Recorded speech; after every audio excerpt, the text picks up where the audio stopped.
Okay. Oh dear. Okay, it's me again, Nick Dutch, tarot reader extraordinaire, and just general, like, inquiring, experimental, weird person.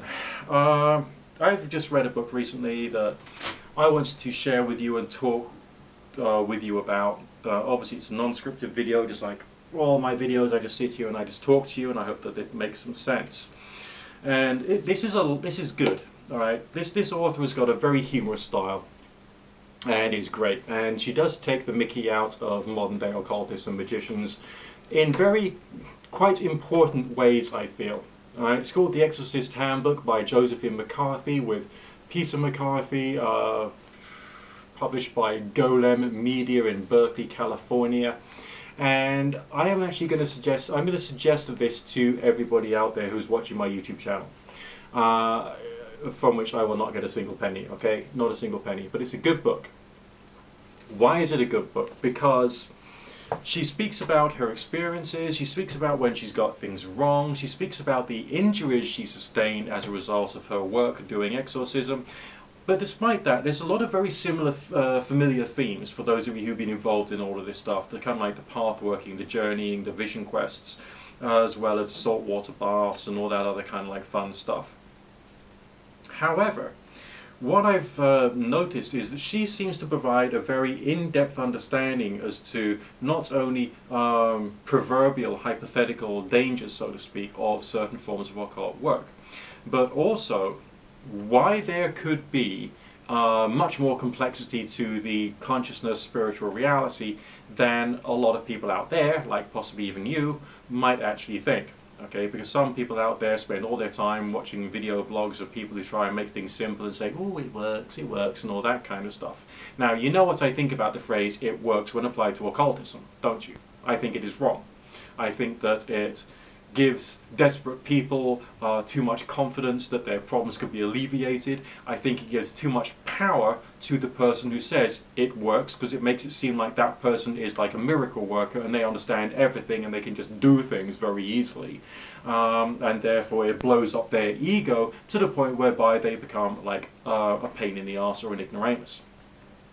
Anyone who says it works that simply when it comes to matters which are complicated, nuanced, and have lots of components to it, I have like very strong antithesis or antipathy against. You know, that's just like wrong on so many grounds, moral, ethical, and let's just like not do it. And on top of that, how on earth would like the doctors and the scientists see people who say things like it works in the future?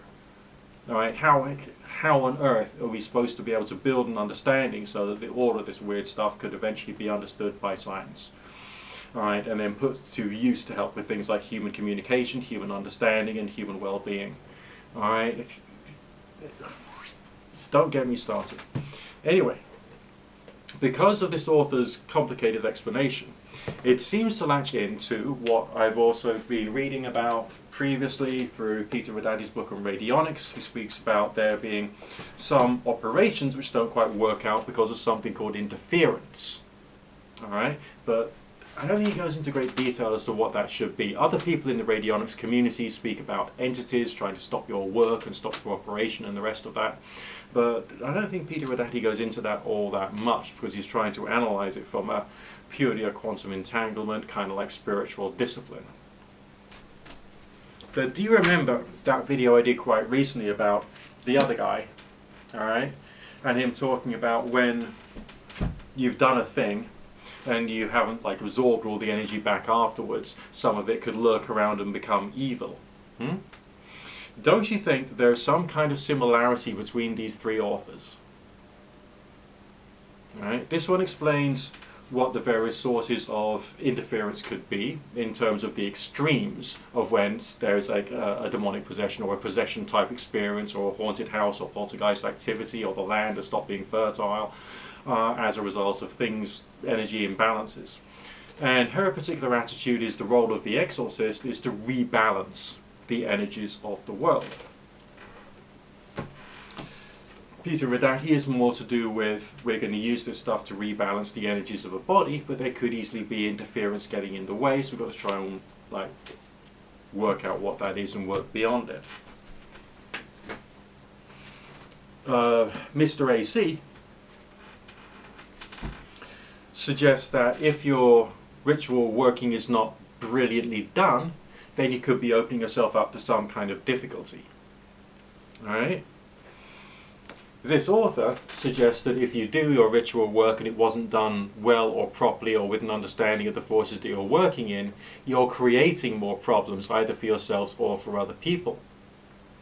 And she suggests methods of how that could be addressed, even though it seems quite difficult, challenging, exhausting, and time-consuming. And the reason that there aren't quite so many people doing all of this stuff is probably because if you're doing any of this stuff right, it would be knackering and exhausting and very, very difficult.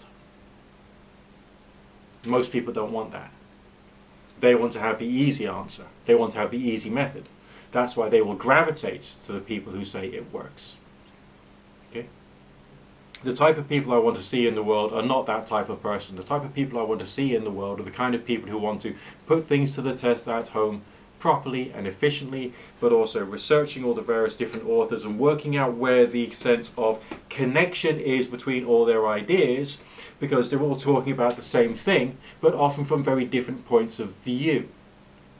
But the fact you can have 3 different authors from different time periods and different locations, and you can draw similarities between them, does suggest that there is some kind of universal similarity, all right, in terms of people's spiritual experience when dealing with all of this stuff, whether it's for healing, whether it's for mediumship, whether it's for, in this particular case, exorcism.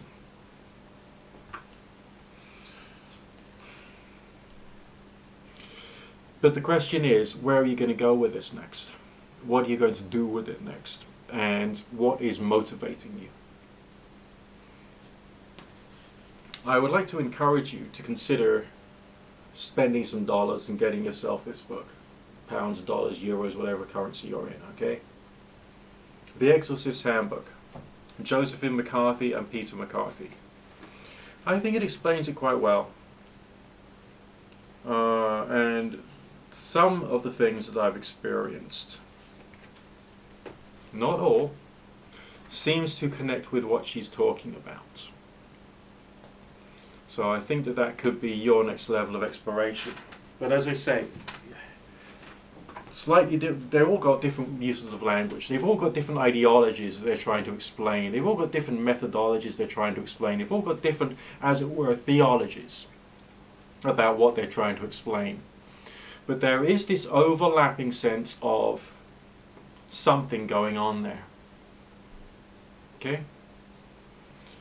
Even though they're using different disciplines, they're using different tools, they're focusing their work in different directions, there is this overarching similarities throughout all of them.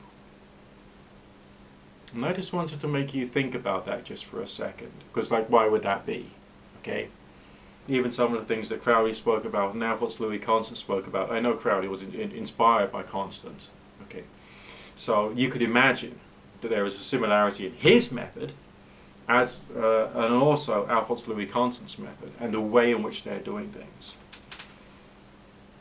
But Peter Redacti and Josephine McCarthy, using different methods, using different tools, but with similarities, which is all overlapping. When you're getting your books together from, I don't know, the lending library or the bookshop, or just someone you picked up from a car boot sale, or a second-hand shop somewhere, it's worthwhile trying to work out where the similarities really are, and then from that to build a hypothesis which you can then perhaps put to the test yourself at home. But as I say, one of the main problems with all of this stuff is it takes the right state of mind, it takes time, it takes perseverance to try and get anywhere. For someone like me who started out in life, having seen ghosts and having prophetic dreams in my teenage years and all the rest of that, I've got something to start from. But I had no idea in my young days as to what that method, what that method should actually be. So I've broken it down to the state of mind of prayer combined with other stuff, which is why I think the Golden Dawn expression knocks on pax, which means light in extension, is so important, because light means faith, spirituality, and religion, therefore in this context. But in extension means adding the visualization and adding a more complicated quasi-animistic interpretation as to how the universe is put together on lots of different levels of being and consciousness. And learning how to, during those times when you can, and most of us can't do it all the time, to be able to move between the various different states of being in order to try and explore what the heck could be happening under some particular circumstances. Is that understandable and relatable to you? Hopefully it is.